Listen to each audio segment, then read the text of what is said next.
Good afternoon, everyone. And first and foremost, I'd like to thank the Asian Racing Confederation for having me here today. What we're seeing in the world of racing, we see some challenges, has been already flagged a number of times. And those challenges are something we'll try to address in this presentation. We will drive on shift in the fan behavior. So what we see is there is a shift that's been talking a lot about younger fans and how they consume sport, entertainment. That's something we need to be aware of. We'll be talking about live event attendance. After the pandemic, we see an increase across concerts, but also live sports events. Younger people are attending, they want to be there in person, and that's something we can benefit from in our sport as well. Advances in broadcast quality is something we've seen as well. Fans, they want to feel like they are part of the action. So there's a lot of innovation going into this space. We saw it with the Super Bowl the other day, but also tennis are investing heavily in this space in order to create a better experience. And that is leading to enhancing the viewing experiences. A little bit about Hong Kong Jockey Club. So our demographics is essentially like the rest of the sport. It's an aging customer base. 68% of our customers are age 45 or over. And that's a trend we see. But also it's very male dominated. So we need to be aware of that. And how do you attract the younger population in this, where we see a decline in terms of what younger people are coming in? We need to develop the funnel, but we need to be respectful that being a very heavily regulated sport. How can we reach out to the younger audience as well? And there are certain means we can use in order that regard. Challenges, we have a number of challenges being based in Hong Kong. As I said, we have the agents fan base, which is not only for Hong Kong, but for the rest of the sport. And essentially, not only for racing, but there are other sports we'll be looking at, which has been through a similar development. Winfried earlier on highlighted the fact, and also in his speech last night, the competition we have from other aspects of it. So that is something in Hong Kong, we see competition from Macau. They're actually now advertising in Hong Kong to attract visitors to come to Macau. There's also the digital competition and attention span, which has been mentioned also in the previous discussion. That is something we need to be aware of. How do we speak differently to different target groups? But all this is becoming increasingly more difficult to capture and retain the younger audience, and also making sure that they're being fan of the sport, both from a participation point of view, but also from a viewer point of view. So what we see is that what truly matters to younger audiences, has been mentioned already a few times, is that this has to be a sports entertainment. What do the younger audience want? And we have been looking at other sports in terms of how they engage with the fans. Interactivity and participation is important. That's something we always have to look at. But also emotional connection through storytelling. And I'll come back to this and bring up an example, which is from Formula One, which I do believe we can learn from.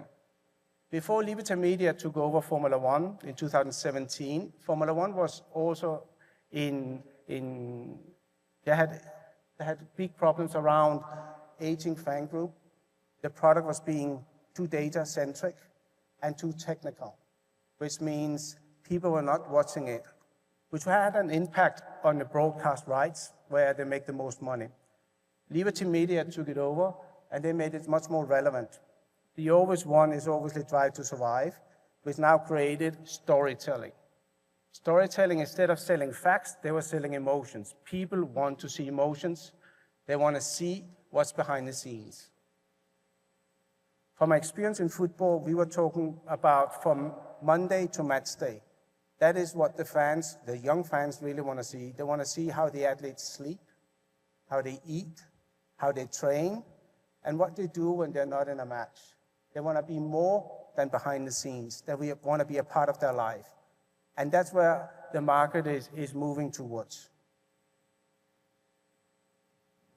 A little bit about Liberty Media and their success in order to create F1 and a global entertainment brand, and potentially being the leader in this marketplace.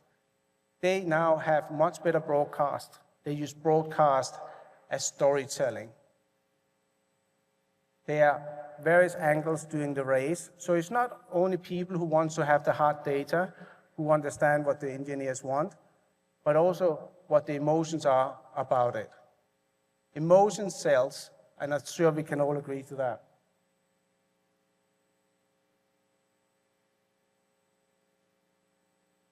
So in conclusion, not only for Hong Kong Jockey Club, but from my first 3 weeks observations in this industry and from listening to colleagues today and last night, is that we are facing some challenges, but we are not the only one.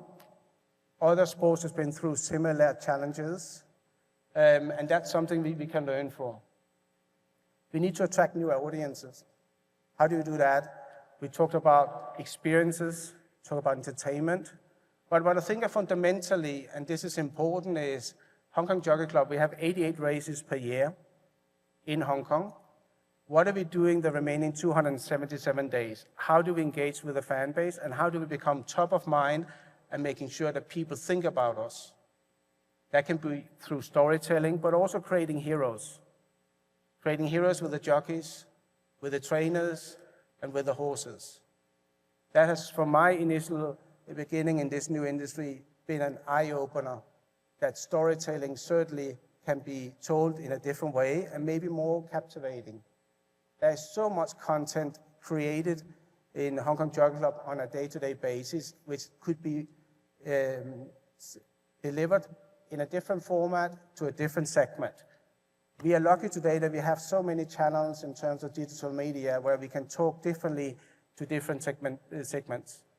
It doesn't have to annihilate the hardcore fans, but it can look to bring new fans.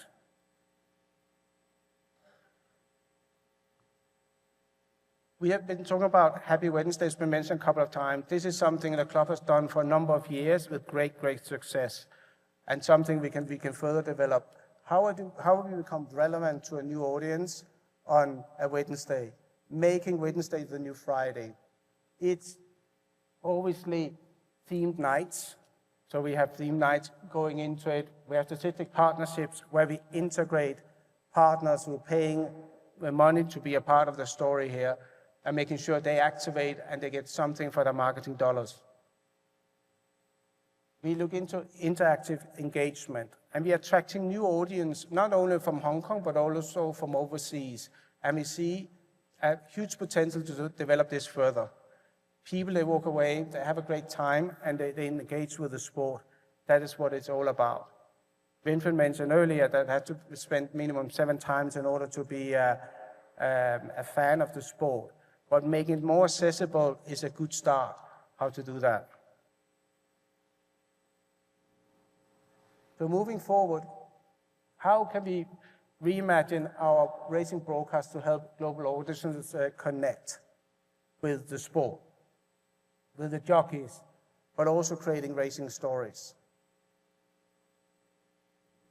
How can we be a season-long fan journey, which is important, so people connect with the sport?